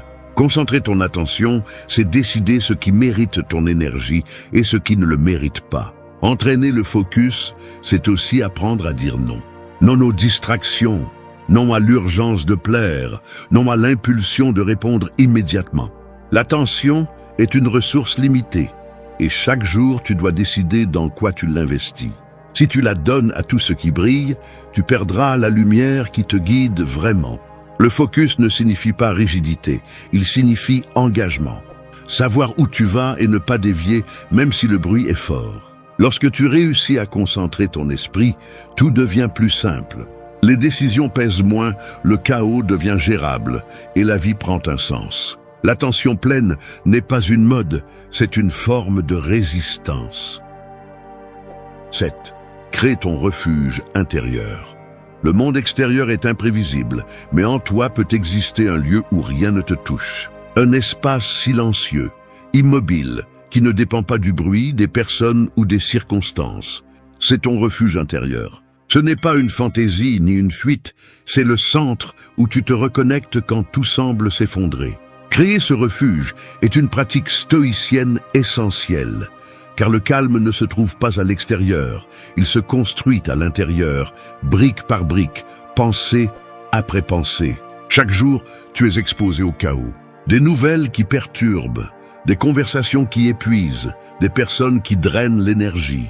Si tu n'as pas un espace mental pour te protéger, le monde finit par te consumer. Le refuge intérieur ne consiste pas à t'isoler, mais à apprendre à rester serein au milieu du bruit. Les stoïciens l'appelaient la force de l'âme, la capacité de garder l'esprit en paix même quand l'extérieur brûle. Tu ne peux pas contrôler ce qui se passe, mais tu peux décider d'où tu le vis. Créer ce refuge commence par le silence. Pas le silence forcé, mais celui qui apparaît quand tu arrêtes de réagir à tout. Le silence est pouvoir, car il te permet d'écouter ce que tu penses vraiment, de reconnaître ce que tu ressens et de répondre avec clarté. Dans cet état, l'esprit cesse de lutter contre l'inévitable et commence à accepter. Et l'acceptation n'est pas une reddition, c'est de la sagesse. Quand tu arrives à faire taire le bruit interne, tu découvres un calme qui ne dépend pas du monde, mais de ton contrôle sur toi-même. Le refuge intérieur se renforce avec la solitude. Pas la solitude de se sentir vide, mais celle d'être en paix avec soi-même. Dans ce calme, tu apprends à te connaître, à reconnaître tes émotions sans peur. Chaque personne a besoin de ce moment de retraite, où l'esprit se repose des exigences et le corps se libère des tensions. Les stoïciens méditaient sur la mort, la perte et le temps, non pas pour se déprimer, mais pour apprécier la vie sans peur. Le refuge intérieur n'est pas l'obscurité, c'est la clarté. Il se construit aussi avec des limites. Tout ne mérite pas ton attention, ni chaque bataille requiert ton énergie. Chaque fois que tu refuses de réagir à la provocation, chaque fois que tu choisis le calme sur l'impulsion, tu renforces les murs de ton refuge. Tu ne peux pas entrer en paix si tu laisses les portes ouvertes au chaos. Apprendre à protéger ton espace mental est un acte d'amour de soi. Tu n'as pas besoin d'expliquer ton silence, il suffit de l'habiter. Prendre soin de ce refuge implique de cultiver des habitudes qui te ramènent à toi. Méditer, écrire, marcher en silence, respirer avec intention. Ce sont de petites pratiques qui gardent l'esprit clair et le cœur stable. C'est dans ces moments que ton esprit s'éclaircit et ta force se renouvelle. Quand tu fais de ces pratiques une habitude, tu ne dépends plus de l'environnement pour te sentir calme, car tu portes avec toi une maison que personne ne peut démolir. La plupart cherchent refuge à l'extérieur, dans la compagnie, dans la distraction, dans le bruit. Mais tout cela s'évanouit. Les stoïciens l'ont bien compris. Celui qui maîtrise son monde intérieur n'a pas besoin de contrôler l'extérieur. La vie apportera toujours des défis, mais celui qui a un refuge à l'intérieur ne craint pas le chaos, car il sait qu'il peut toujours rentrer chez lui. Construire ce refuge ne se fait pas du jour au lendemain. Il nécessite de la constance, de la connaissance de soi et de la discipline. Chaque fois que tu choisis la sérénité sur l'impulsion, tu renforces ta forteresse intérieure. Et quand tu apprends à l'habiter, tu découvres que rien ne peut te renverser. Parce que même si le monde est en ébullition, en toi persiste cet espace de calme où tout revient à sa place. 8. Permets-toi d'être heureux. Le bonheur n'arrive pas comme un cadeau, il est permis. C'est comme la lumière du soleil qui essaie d'entrer par une fenêtre, mais bien souvent c'est toi qui gardes les rideaux fermés. Non pas parce qu'il n'y a pas de clarté à l'extérieur, mais parce que tu t'es habitué à vivre dans l'ombre de tes exigences, tes culpabilités et tes peurs. Apprendre à être heureux n'est pas une question de chance, c'est un acte de courage. C'est décider d'ouvrir l'esprit quand le monde insiste pour le fermer. Beaucoup de personnes cherchent le bonheur comme s'il s'agissait d'une destination lointaine, mais les stoïciens savaient qu'il réside dans la façon dont tu interprètes la vie. Non pas dans ce que tu possèdes, mais dans la façon dont tu choisis de regarder ce que tu possèdes déjà. L'esprit qui s'entraîne à penser positivement comprend que le bonheur ne dépend pas des circonstances, mais de l'attitude avec laquelle tu les affrontes. Il ne s'agit pas de te forcer à sourire, mais de lâcher l'habitude de t'amertir pour ce que tu ne peux pas changer. Permettre le bonheur exige de renoncer au drame. L'esprit humain a tendance à compliquer ce qui est simple, à trouver des défauts même dans les bons moments. C'est pourquoi la pratique stoïcienne t'invite à apprécier l'ordinaire. Le café chaud le matin, le silence avant de dormir, le rire spontané. Ce sont des gestes que le bruit mental a tendance à ignorer, mais qui, vus avec attention, deviennent des rappels de plénitude. La pensée positive ne nie pas les problèmes, elle les met en perspective. Elle comprend que même au milieu de la douleur, il y a de la beauté, de l'apprentissage et de la croissance. Être heureux ne signifie pas que tout va bien, cela signifie que tu choisis de ne pas te laisser dominer par ce qui ne va pas. Le bonheur stoïcien est sérénité, non euphorie. C'est cet équilibre silencieux entre accepter ce que tu ne peux pas contrôler et travailler avec discipline sur ce qui dépend de toi. Lorsque tu adoptes cette mentalité, la vie cesse d'être une poursuite constante et devient une pratique de gratitude.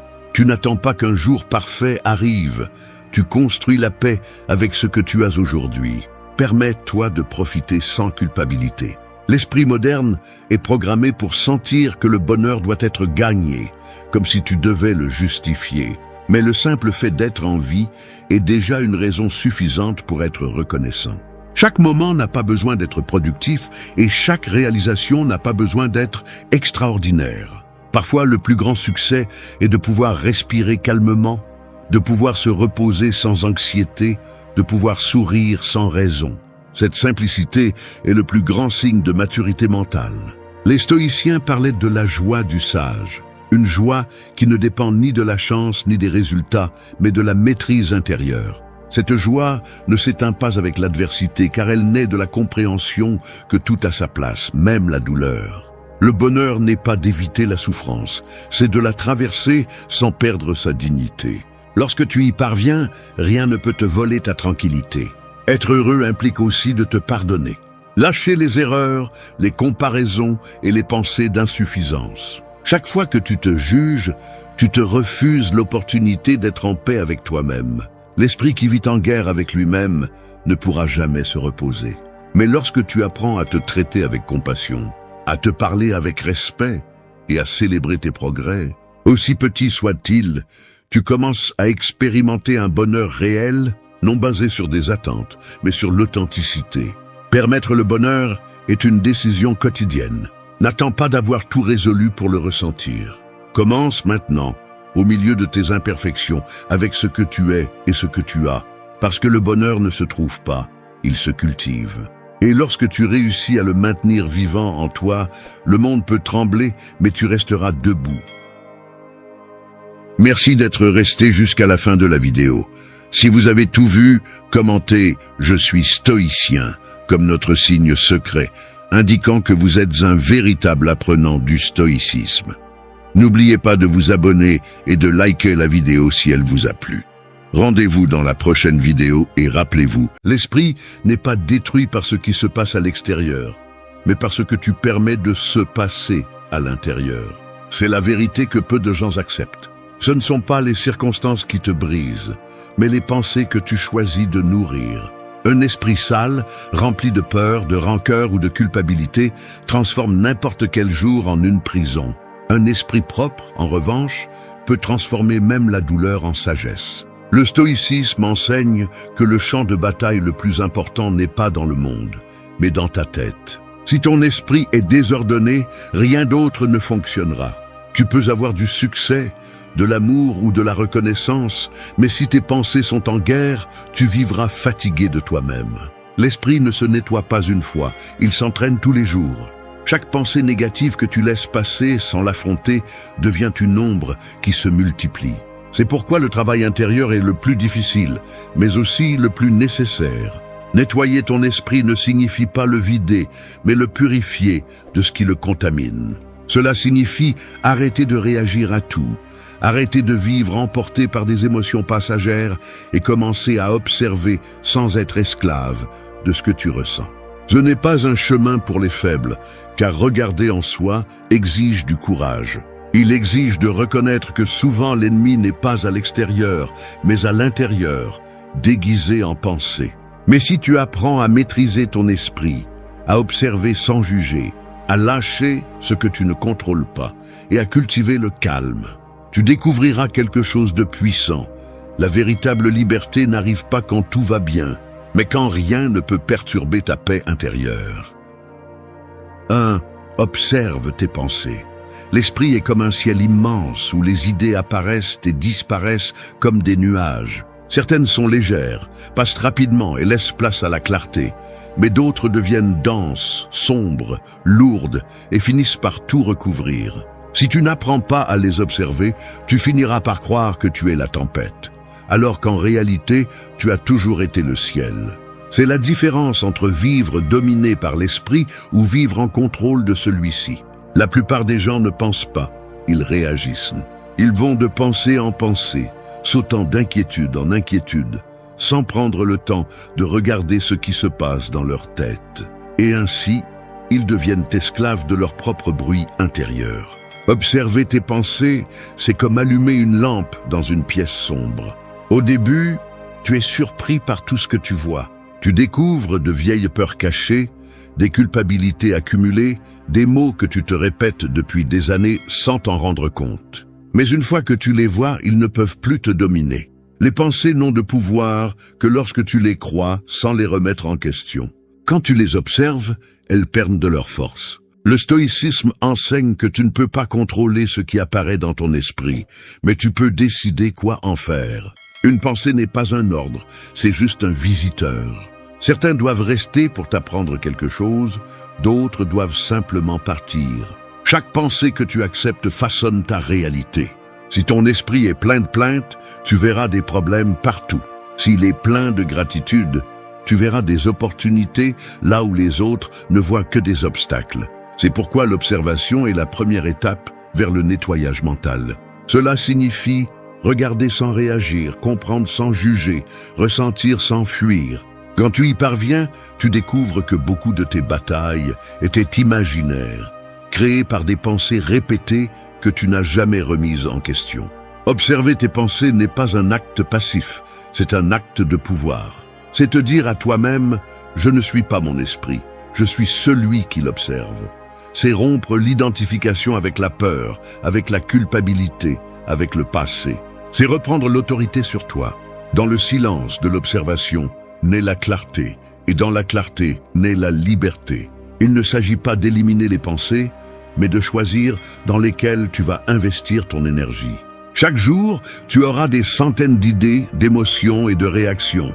Mais tu es le seul à décider lesquelles tu permets de grandir. Si tu cultives des pensées de discipline, de sérénité et de concentration, ton esprit devient ton allié. Si tu nourris des pensées de doute et de plainte, il devient ton geôlier. Le stoïcien ne cherche pas à arrêter de penser, il cherche à penser mieux. Et pour penser mieux, il faut d'abord observer. Alors arrête-toi. Ne fuis pas le bruit mental, regarde-le calmement. N'essaie pas de forcer le silence. Observe simplement le désordre jusqu'à ce qu'il commence à s'organiser de lui-même. Car quand tu regardes attentivement, tu découvres que derrière tout ce mouvement interne, il y a quelque chose qui ne change pas. Ta conscience. C'est ton véritable centre, l'endroit où aucune pensée ne peut te toucher. C'est de là que commence la liberté, c'est de là que commence le nettoyage intérieur. 2. Lâche ce que tu ne contrôles pas. Chaque personne porte une corde invisible qui la lie à tout ce qu'elle essaie de contrôler. Cette corde se tend chaque fois que les choses ne se passent pas comme prévu, et avec le temps, elle commence à étouffer. Le désir de contrôle se déguise en responsabilité, en perfectionnisme, en soin, mais derrière ce masque, il n'y a que de la peur. Peur de perdre, peur de ne pas pouvoir, peur que la vie ne suive pas le scénario que tu as imaginé. Plus tu luttes pour tout maintenir, plus vite cela t'échappe entre les doigts.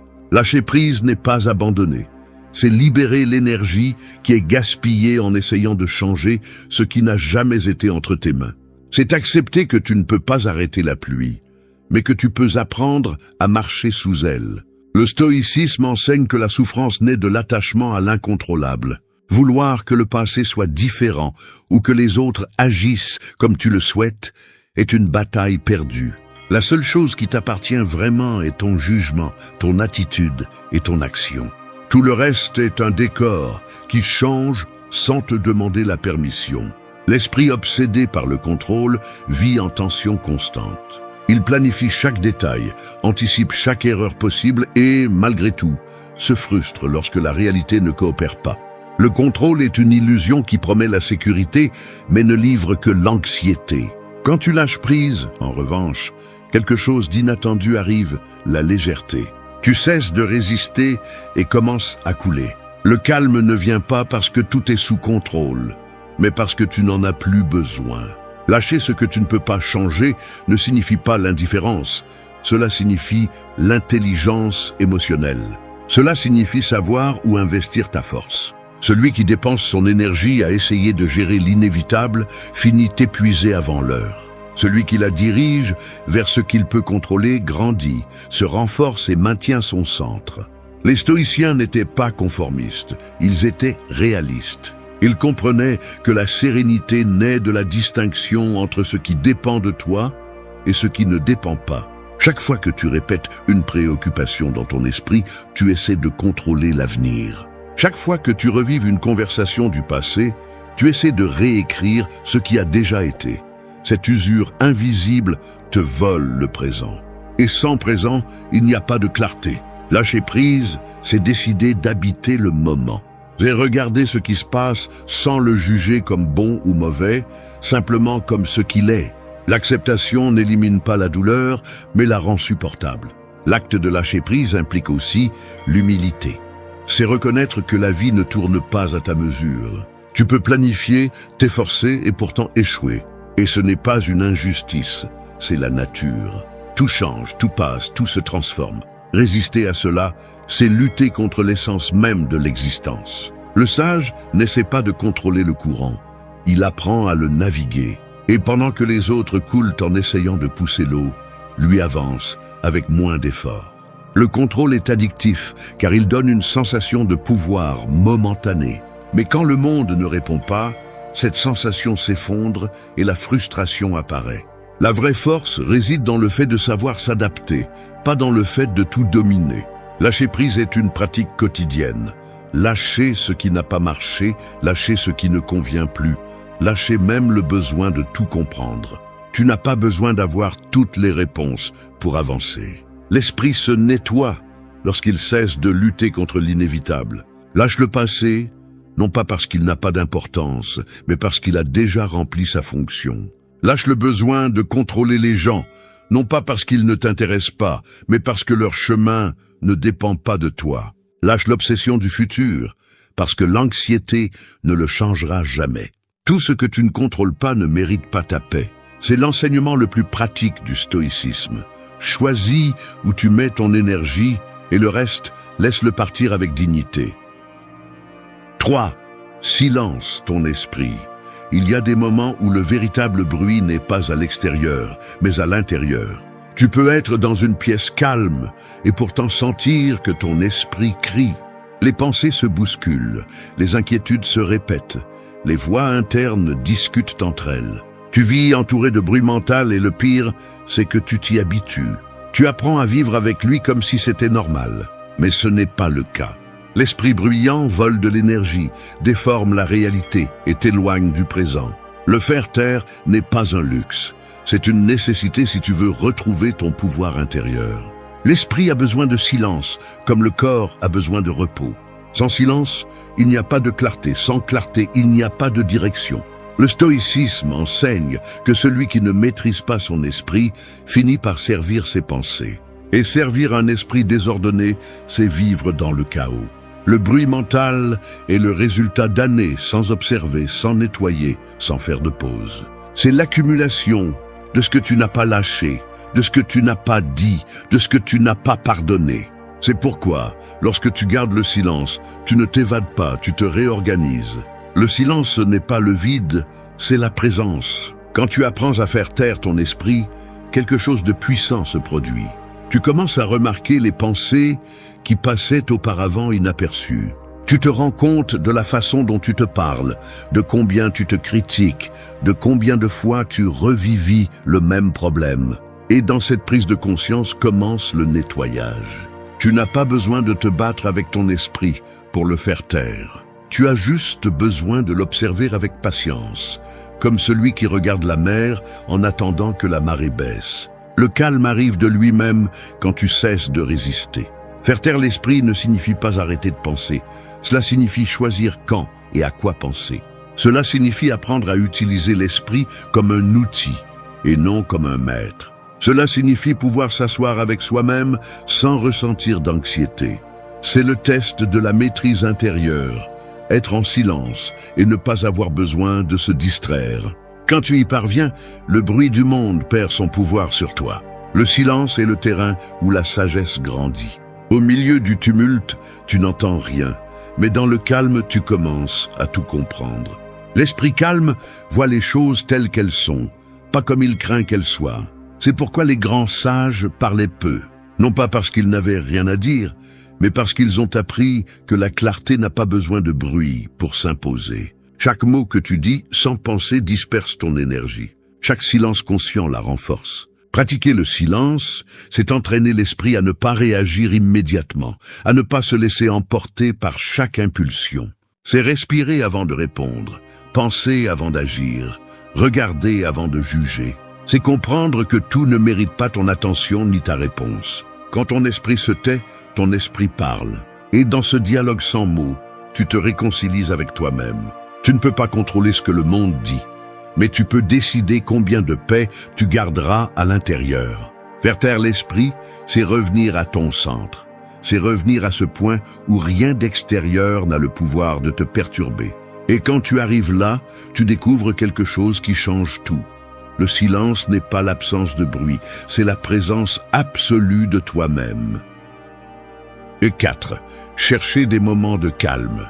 La vie moderne est devenue une course où personne ne sait exactement où il va, mais tout le monde court pour ne pas être laissé pour compte. Ils courent avec le téléphone à la main, l'esprit dans le futur et l'âme nulle part. Le calme est devenu un luxe que peu de gens se souviennent de ce que c'est. Cependant, les stoïciens enseignaient que la sérénité ne se trouve pas en fuyant le monde, mais en apprenant à rester au milieu de celui-ci sans se perdre. Chercher des moments de calme n'est pas fuir le bruit, c'est se rappeler qui vous êtes quand tout s'arrête. Le calme n'apparaît pas par hasard, il se construit. Il se construit avec de petits actes de conscience, avec des pauses intentionnelles, avec l'art d'être présent sans avoir besoin de réagir à tout. Dans un esprit sans calme, tout devient un problème. Dans un esprit serein, même le chaos devient supportable. C'est pourquoi celui qui apprend à s'arrêter maîtrise son environnement. Chaque pause consciente est un acte de rébellion contre la vitesse du monde. Les moments de calme sont comme des refuges invisibles. Vous n'avez pas besoin de montagnes, de temples ou de silence absolu. Parfois, il suffit de fermer les yeux pendant quelques secondes et de se rappeler que vous n'êtes pas vos pensées ni vos émotions, mais celui qui les observe. Cette distance intérieure est le pouvoir. C'est l'espace où vous retrouvez clarté et force. Lorsque vous ne vous donnez pas cet espace, vous réagissez impulsivement. Vous dites ce que vous ne vouliez pas, vous faites ce que vous ne deviez pas, et vous finissez par le regretter. Mais quand vous apprenez à vous arrêter, vous pouvez répondre avec sagesse. Chercher le calme ne signifie pas se déconnecter du monde. Cela signifie se reconnecter avec soi-même. Cela signifie arrêter de chercher l'approbation des autres, arrêter de se soucier de ce qui ne dépend pas de vous et se concentrer sur le maintien d'un esprit stable en toutes circonstances. Dans ce calme, vous découvrez quelque chose que peu de gens parviennent à comprendre. Le calme ne se trouve pas dans les endroits tranquilles, mais dans les esprits qui savent rester calmes, même au milieu du bruit. Lorsque vous pratiquez le calme, votre perception change. Les mêmes problèmes semblent plus petits. Les personnes difficiles ne vous affectent plus autant, et les émotions intenses perdent de leur force. Non pas parce que le monde est devenu plus facile, mais parce que vous êtes devenu plus stable. Cette stabilité est le cœur du stoïcisme, la maîtrise de soi face à ce qui ne peut être contrôlé. Vous n'avez pas besoin de plus de temps, d'argent ou de chance, vous avez besoin de plus de silence intérieur. Le calme est une pratique quotidienne. Chaque jour, quelque chose essaiera de rompre votre équilibre. Une nouvelle, un message, une conversation, une préoccupation. Mais si vous répondez avec sérénité, pas avec réaction, le pouvoir revient à vous. Les gens forts ne sont pas ceux qui ne se dérangent jamais, mais ceux qui apprennent à retrouver leur centre encore et encore. Le calme ne s'impose pas, il se cultive. Il est nourri par la respiration, la présence, la conscience que rien d'externe ne mérite de ruiner votre paix. Quand vous arrivez à ce point, la vie continue à faire du bruit, mais elle ne vous emporte plus. Vous apprenez à marcher sans hâte, à agir sans anxiété, à penser sans peur. C'est la victoire la plus silencieuse, celle que personne ne voit, mais que tout le monde ressent. Parce que lorsque votre calme est ferme, votre énergie devient imperturbable. Et celui qui maîtrise son calme maîtrise sa vie. 5. Respirez consciemment. La respiration est le pont invisible entre le corps et l'esprit. Elle est avec vous depuis le premier instant de la vie, mais vous lui prêtez rarement attention.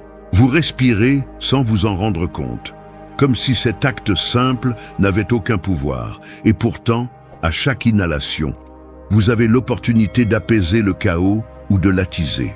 Celui qui ne sait pas respirer ne sait pas s'arrêter. Et celui qui ne sait pas s'arrêter vit piégé dans l'agitation constante de ses pensées. Respirer consciemment, c'est l'art de revenir au présent. Chaque respiration profonde est un rappel que vous êtes vivant ici et maintenant, pas dans le passé qui n'existe plus, ni dans le futur qui n'est pas encore arrivé. Les stoïciens parlaient de l'importance de la présence, et la respiration consciente en est la manifestation la plus pratique. Car pendant que le corps respire, l'esprit s'adapte. L'air entre et nettoie ce qui est superflu, sort et laisse de la place pour le nouveau. C'est un acte simple, mais plein de pouvoir. Chaque fois que vous respirez sans conscience, vous vous déconnectez.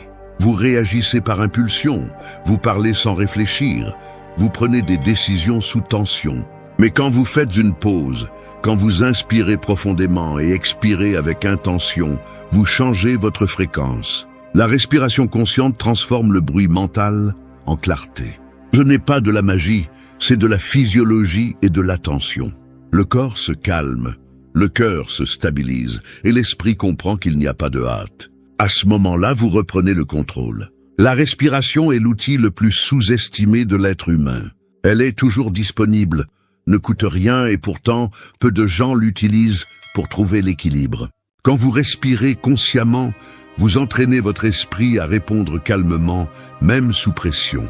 La respiration est l'encre qui vous empêche de vous noyer dans des émotions débordantes. Vous ne pouvez pas arrêter la marée de la vie, mais vous pouvez apprendre à rester ferme pendant qu'elle passe. Chaque respiration consciente est un nettoyage. C'est lâcher la tension accumulée, les pensées répétitives, l'anxiété que le corps ne sait pas comment libérer.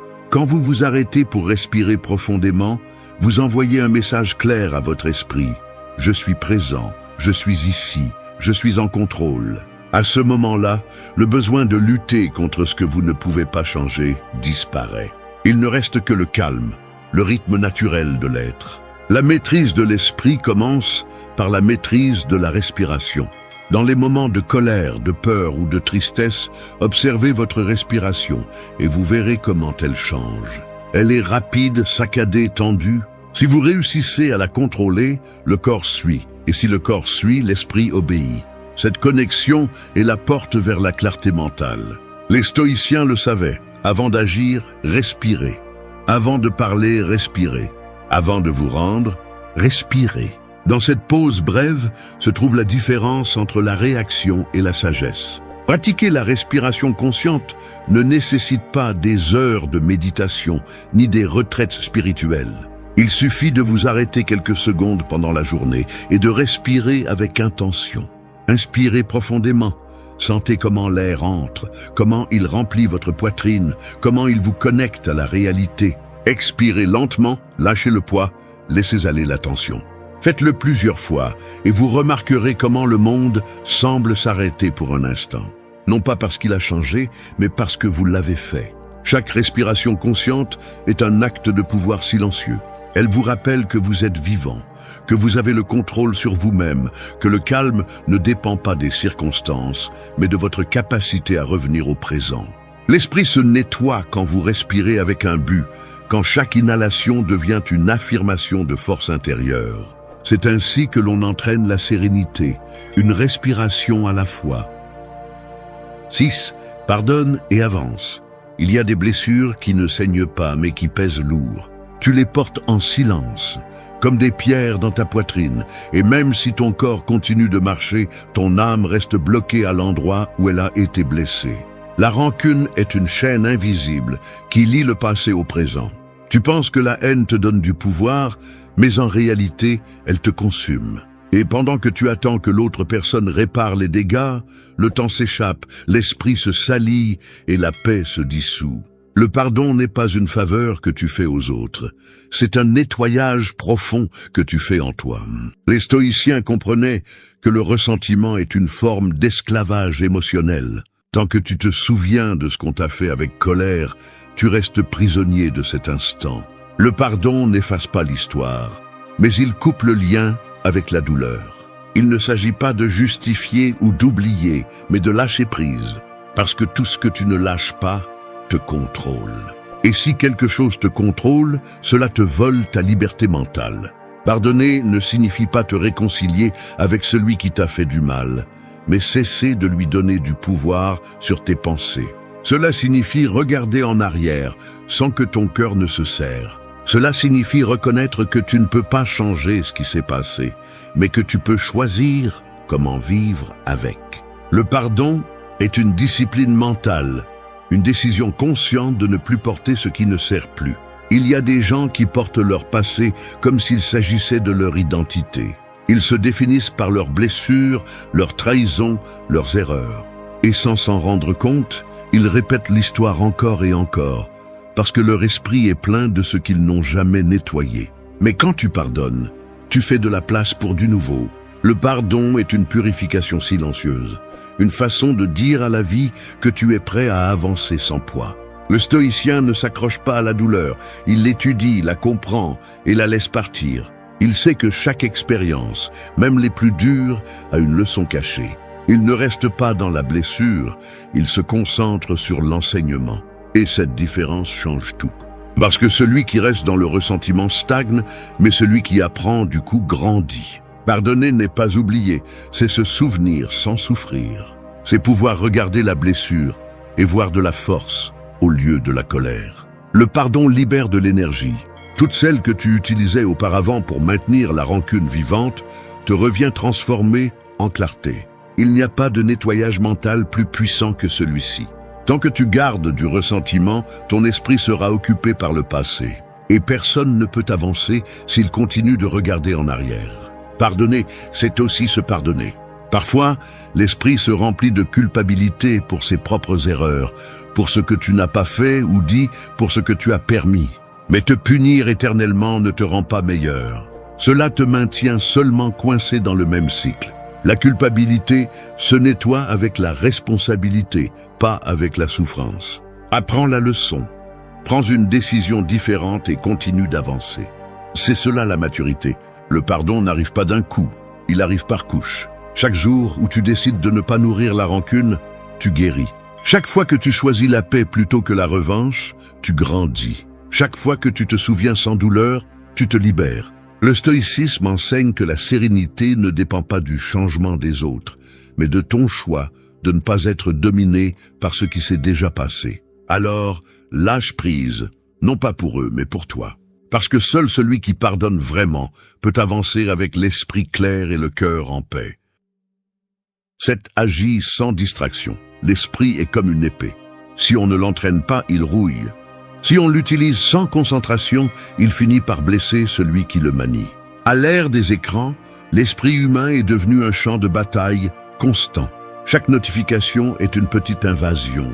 Chaque distraction, un voleur silencieux qui vole du temps, de l'énergie et du but. Celui qui ne contrôle pas son attention perd le pouvoir sur sa vie. La distraction ne vous éloigne pas seulement de vos objectifs, elle affaiblit aussi votre caractère, car elle vous habitue à vivre en fragments, sautant d'une pensée à l'autre sans rien terminer. Agir sans distraction est une forme de résistance. C'est aller à l'encontre du rythme effréné du monde et décider que votre énergie ne sera pas dispersée dans le trivial. Le stoïcisme enseigne que le contrôle mental commence par la direction de l'attention. Là où vous mettez votre attention, là ira votre vie. Si l'esprit est plein de bruit, vos actions seront chaotiques. Mais si vous apprenez à vous concentrer, votre esprit devient un canal propre et votre énergie se transforme en résultats concrets. La clarté ne vient pas du désir, mais de la discipline. Chaque fois que vous remettez quelque chose d'important pour vous occuper de l'immédiat, vous vous trahissez. La distraction est une forme moderne d'auto-tromperie. Vous pensez que vous êtes occupé, mais en réalité, vous évitez ce qui compte vraiment. L'esprit distrait cherche des stimuli. L'esprit discipliné cherche un but. Et cette différence marque la distance entre une vie gaspillée et une vie avec direction. Agir sans distraction signifie agir avec présence. Il ne s'agit pas de faire plus de choses, mais de faire ce que vous faites avec toute votre attention. Cela signifie laisser le téléphone de côté, fermer les portes du bruit et vous consacrer entièrement à la tâche. Lorsque vous y parvenez, le temps change de forme. Une heure de concentration vaut plus qu'une journée entière de dispersion. Ce que vous faites en pleine conscience laisse des traces plus profondes que toute action mécanique. L'esprit clair n'a pas besoin de stimuli externes pour se mouvoir. Il se propulse seul, car il a appris à trouver satisfaction dans l'action elle-même. C'est l'essence du stoïcisme, agir avec intention, non par impulsion. Chaque distraction est une invitation à vous perdre, et chaque moment de concentration est une déclaration de domination sur vous-même. La véritable force n'est pas de résister à tout, mais de choisir fermement à quoi vous consacrez votre énergie. Vivre concentré, c'est vivre éveillé. Cela signifie observer quand l'esprit commence à divaguer et le ramener encore et encore. Non pas avec rigidité, mais avec détermination. La concentration s'entraîne comme un muscle. Plus vous l'utilisez, plus elle devient forte. Lorsque vous vous habituez à travailler sans distraction, à penser sans interruption, à agir sans avoir besoin de motivation constante, votre esprit devient un outil affûté. Et un esprit affûté coupe la confusion avec facilité. La concentration ne consiste pas à tout faire parfaitement, mais à faire une chose à la fois avec une présence totale. Les personnes qui accomplissent de grandes choses ne sont pas les plus intelligentes, elles sont les plus constantes. Elles ont appris à ignorer ce qui n'ajoute rien, à diriger leur esprit comme un rayon plutôt qu'à le disperser comme de la fumée. Agir sans distraction, c'est vivre avec un but. C'est comprendre que chaque minute que vous perdez dans le trivial est une minute que vous volez à l'essentiel. Lorsque vous maîtrisez votre attention, vous maîtrisez votre destin.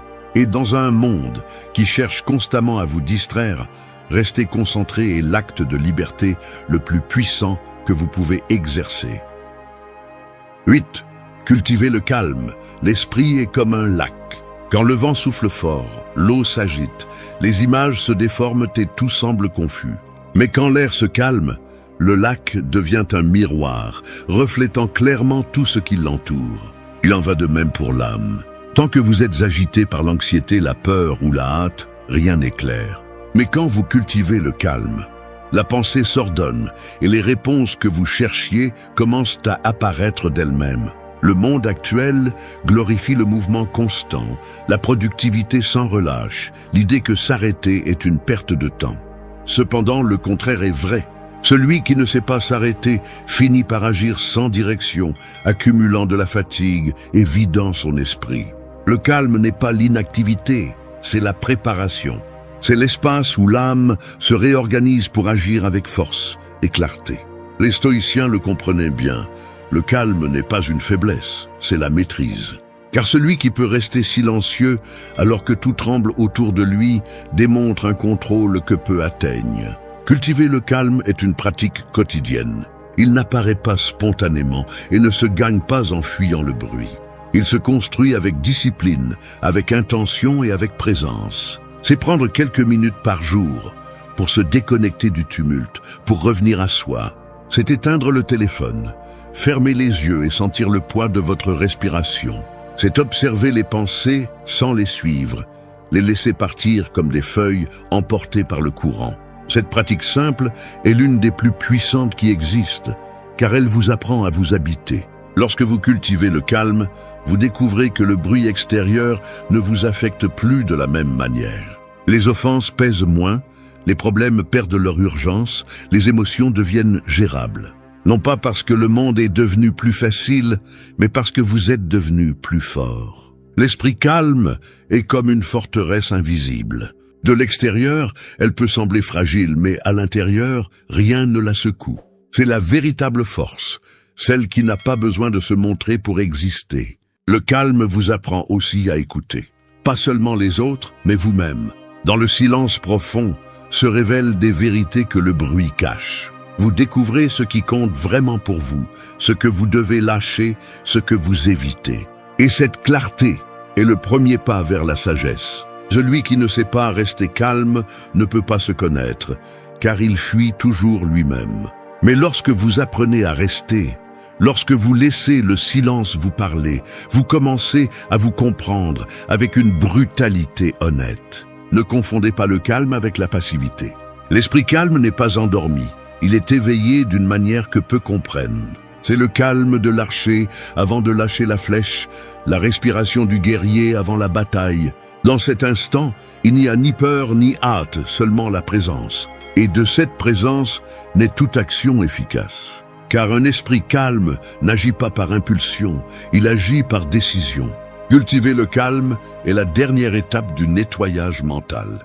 Après avoir observé, lâché, fait silence, respiré et pardonné, le calme arrive comme la culmination du processus. C'est l'état où l'esprit cesse de lutter contre lui-même. À ce stade, la pensée cesse d'être un ennemi et devient un outil. C'est le but de la maîtrise intérieure, pouvoir s'asseoir en silence avec soi-même et se sentir en paix. Lorsque vous atteignez ce calme, le monde peut continuer à tourner, le bruit peut continuer. Les problèmes peuvent survenir, mais rien ne parvient à vous sortir de votre centre.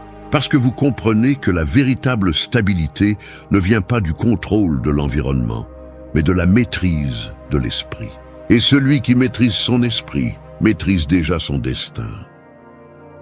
Danke, dass du bis zum Ende des Videos geblieben bist. Wenn du alles gesehen hast, kommentiere, ich bin stoisch, als unser geheimes Zeichen, um zu wissen, dass du ein wahrer Schüler des Stoizismus bist. Vergiss nicht, den Kanal zu abonnieren und das Video zu liken, wenn es dir gefallen hat. Wir sehen uns im nächsten Video und denke daran,